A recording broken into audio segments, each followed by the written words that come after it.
সে তোমরা যতই ডায়েট করো না কেন, শীতকালে যদি এই রেসিপিটা একবারও বানিয়ে না খাও তাহলে শীত উপভোগ করলে কি করে।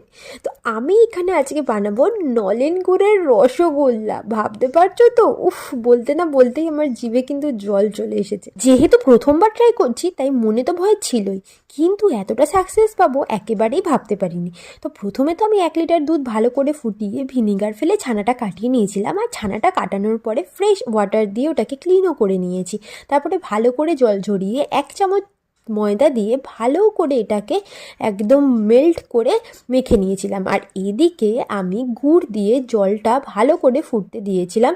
তারপরে বেশ খানিকক্ষণ ফোটানোর পরে আমি এখানে ছোট্ট ছোট্ট সাদা সাদা গোল্লাগুলোকে ফেলে দিলাম। আর কিছুক্ষণ পরেই দেখো পুরো ফুলে ফেপে উঠেছে। উফ, যাই আমি খেতে ছিল না। এই এখন এডিট করতে করতে মনে হচ্ছে আরও একবার বানিয়ে খেয়ে ফেলি। তোমরাও এবার বানিয়ে ফেলো।